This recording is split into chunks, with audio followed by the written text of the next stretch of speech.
Vamos a resolver el ejercicio 12 del práctico. Y este ejercicio nos habla de un péndulo simple de 2 metros de longitud que está ubicado en un lugar donde la gravedad es 9,8 metros sobre segundos cuadrados, o sea, lo típico. Nos dice que el péndulo oscila con una amplitud de 2 grados y nos pide que expresemos, en función del tiempo, varias cosas: el desplazamiento angular, la velocidad, la aceleración, la velocidad lineal, la aceleración centrípeta y la tensión de la cuerda. Bueno, entonces, ¿qué tenemos? De algún lado colgado una cuerda, que recuerdan que era una cuerda ideal porque no tenía peso, mejor dicho, no tenía masa, y no se extendía ni se comprimía. Y una bolita, pelotita, lo que sea, que normalmente se le llama lenteja, por algún motivo, que pesa 1 kilo, y que se la aparta, y la cuerda mide 2 metros, un segundito que alguien quiere entrar, ahí está, y que se le aparta 2 grados de su posición de equilibrio y se la deja suelta. Y cuando se la deja suelta, como no hay fuerzas que la detengan, porque estamos en una situación muy, muy ideal, empezará a oscilar en esta dirección. Llegará hasta esta posición, donde de vuelta tiene una apertura de 2 grados, que será la apertura máxima, y volverá una y otra vez. Hola, Alejandra, no hay problema. Bien. Entonces, veamos qué nos pide al principio, que escribamos en función del tiempo el desplazamiento angular. ¿Qué era este desplazamiento angular? La ecuación de la posición. ¿Por qué la llamamos desplazamiento angular? Porque es un desplazamiento y se mide, y lo que medimos es ángulo. Si recordábamos lo que vimos recién, el resumen, tenía esta forma: θ igual a θ máximo por coseno de omega 0t más phi. Fíjense que yo acá escribí omega 0, que normalmente lo poníamos como omega, pero ahora vamos a ver por qué. Es lo mismo. Este omega es lo que antes era raíz de k sobre m y ahora es raíz de g sobre l. Bien. Dijimos que íbamos a trabajar en radianes, así que tenemos que pasar estos 2 grados a radianes, que lo pueden usar con la calculadora, no hay problema, o lo pueden buscar en Google. Da más o menos 0,035 radianes. Bien. ¿Qué otra cosa necesitamos? El omega 0, que dijimos que era raíz de g sobre l. G nos dijo que era 9,8 y L 2 metros. Así que esto, si no hice mal las cuentas, da alrededor de 2,21, 1 sobre segundos. ¿Y qué otra cosa necesitamos acá? ¿Qué nos estaría faltando? Tenemos el θm, que son 2 grados, el omega 0, ¿y qué nos falta? La fase inicial. Exactamente. Volvamos al problema. A ver, lo voy a poner de vuelta. Y veamos. En algún momento nos dice algo que nos indique de alguna forma cuál puede llegar a ser esa fase inicial. No. No, exacto. En ningún momento nos dice en tal punto, cuando empezamos a medir estaba en tal lugar, o cuando habían pasado 15 minutos estaba en 1,5 grados, nada. Entonces, podemos suponer que la fase inicial es 0. De vuelta, miren con mucho cuidado los problemas, a ver si no les dice algo así, de que les dé algún dato sobre la posición en algún momento, en algún tiempo particular. Como en este caso no nos dice nada, con estas 3 cosas podemos armar la ecuación de posición o de desplazamiento angular. Fíjense que nos queda 0,035 radianes, todo por coseno de 2,21, 1 sobre segundos, por t. Creo que ahí, en cuanto se vaya, sí, me sobró un paréntesis, porque este paréntesis chiquito de acá no se abre en ningún lado. Normalmente estos paréntesis de acá no se ponen, cuando escriben a mano. Pero bueno, yo los puse porque si no me quedaba el 1 sobre segundos y el tiempo, todo muy apretado. Bien. ¿Qué era lo que nos pedía a continuación? La velocidad angular. Yo, a propósito, cuando vimos las ecuaciones, no les escribí la velocidad angular, escribí simplemente la ecuación de la posición, para que la calculemos ahora. ¿Cómo la calculábamos? Derivando la posición en función del tiempo. Si derivamos, ¿se acuerdan que nos salía afuera el omega 0? El seno se nos convertía en un coseno, perdón, el coseno se nos convertía en un seno con un menos adelante, y la fase quedaba dentro del seno igual. Es exactamente lo mismo que hicimos para sistema masa-resorte, pero ahora en vez de tener un A, acá tenemos un tita. Y fíjense por qué yo le puse omega 0 acá. Es para no confundir la frecuencia angular con la velocidad angular. Esto es algo que depende del tiempo, es una velocidad. Está bien, en ángulos, pero es una velocidad. Esto es una frecuencia angular y es una constante, tiene un valor, que de hecho ya lo habíamos calculado.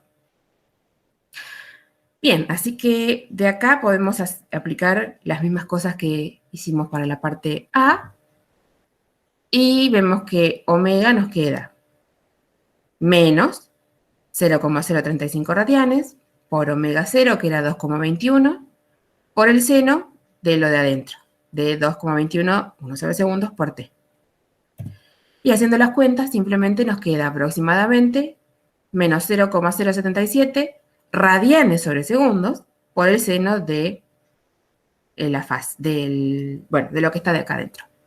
Fíjense, comprobemos las unidades, acá tenemos algo en radianes, acá tenemos algo en 1 sobre segundos, el omega nos da en radianes sobre segundos, o en 1 sobre segundos está bien, lo cual está bien porque es una velocidad angular.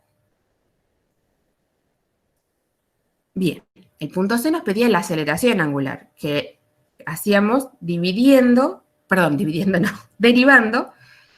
la velocidad angular respecto del tiempo. ¿Y qué pasaba? Salía otra vez el omega 0 hacia afuera, nos quedaba al cuadrado, y el seno de omega 0 t más phi nos pasaba nuevamente a ser un coseno de lo mismo. Y nos quedaba el menos adelante por la derivada que habíamos hecho anteriormente. La aceleración angular se escribe como alfa de t. Esto se usan las mismas letras que usábamos para movimiento circular. Entonces reemplazamos por las variables que ya sabemos, por las constantes en realidad que ya sabemos, tita m, omega 0 y omega 0 acá nuevamente, y hacemos las cuentas simplemente y nos da alrededor de menos 0,17 radianes sobre segundos cuadrados, está bien la unidad, por el coseno de todo esto. Recuerden que el coseno de algo, de un ángulo, no tiene unidades. Así que esta parte de acá no nos aporta nada a la unidad está acá. ¿Sí? Esto simplemente es algo que varía entre 1 y menos 1. ¿Vamos hasta ahí? Sí.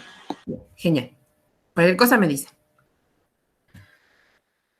Después nos preguntaba la velocidad lineal. Así que, denme 2 segundos. Si recuerdan, volvamos a lo que habíamos visto antes. Velocidad angular, cuando vimos cinemática del movimiento circular, se relacionaba con la velocidad angular. Recuerden que esta es omega, no omega 0, por el radio.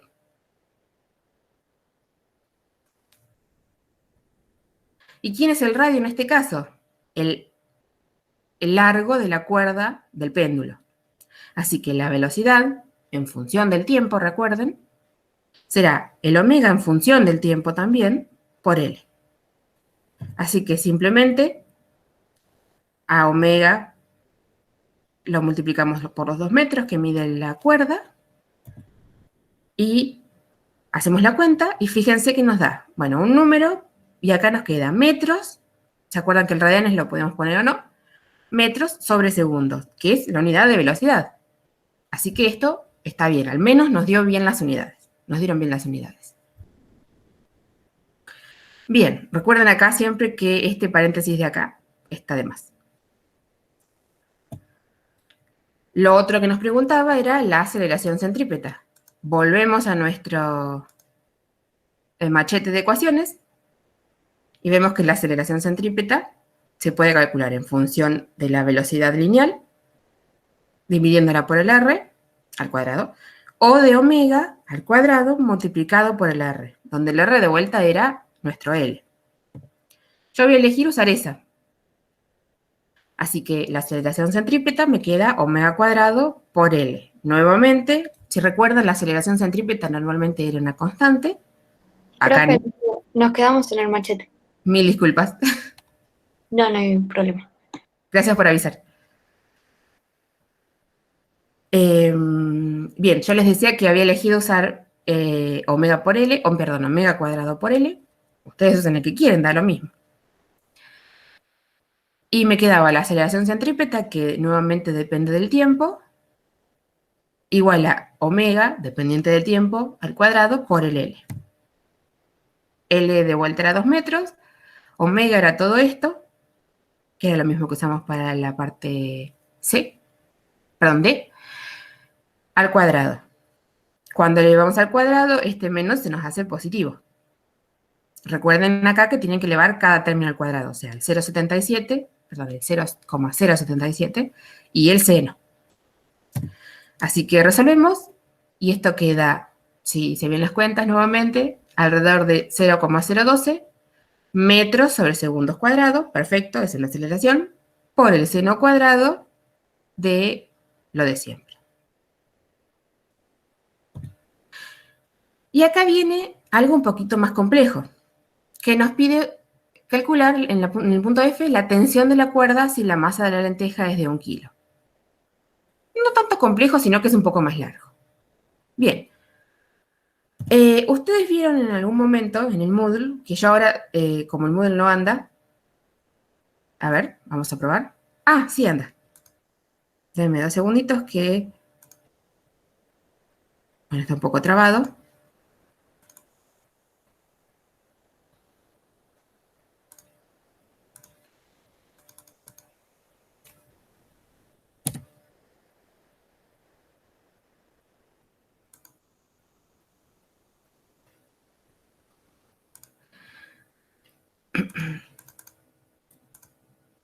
Esto lo hice, se los muestro simplemente para que...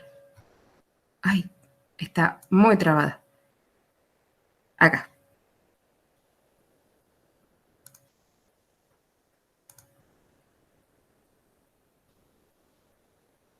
Bueno, alcanzan a ver porque por algún motivo no me deja agrandarlo. Sí. Ahí está. Bien. Si ustedes recuerdan en la teoría... no, esta no. No, sí, acá, disculpen. Habían hecho un análisis en donde tenían un péndulo que ponían a oscilar y lo paraban en un momento, cualquiera. Y veían que si que en ese punto la apertura era tita y que la masa de la lenteja o de la pelotita estaba sometida a 2 fuerzas, que eran la tensión y el peso. Entonces, ¿qué hacíamos? Trazábamos un sistema de ejes, como siempre, y hacíamos el diagrama del cuerpo libre. Acá eligió poner el eje, vertical en la dirección del hilo, y el eje horizontal o transversal en la dirección así. Entonces, fíjense que les quedaba la tensión y el peso tenía un ángulo θ con el eje vertical. Una vez que tenía el diagrama del cuerpo libre, planteaba la segunda ley de Newton. Como siempre hacíamos cuando teníamos sistemas sometidos a fuerzas. ¿Qué le quedaba en el eje que llamó radial? La tensión positiva y la componente en X, la dirección radial del peso, que es peso por coseno de θ. o mg por coseno de tita. Y esto era masa por aceleración centrípeta, porque este eje es el eje donde está la aceleración centrípeta. En el otro eje les quedaba solamente la componente tangencial del peso. O sea, menos mg, el peso, por el seno de tita, esto que está acá. Y les quedaba masa por aceleración tangencial. Yo me quería quedar con esta ecuación. La ecuación para las fuerzas en la dirección de la aceleración centrípeta, en la dirección radial. ¿Ok? Que, si ven, es exactamente lo que tenemos acá. Bien, así que la tensión es masa por aceleración centrípeta más la componente del peso. Simplemente pasé esto sumando. Bien, pero ¿qué pasa acá? La aceleración centrípeta y tita dependen del tiempo, porque es precisamente lo que calculamos en los puntos anteriores.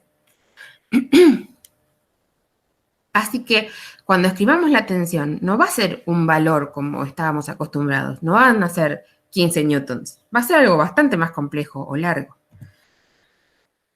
Vamos a tener que escribir toda esta ecuación reemplazando la aceleración centrípeta por su ecuación dependiente del tiempo y tita por la ecuación dependiente del tiempo.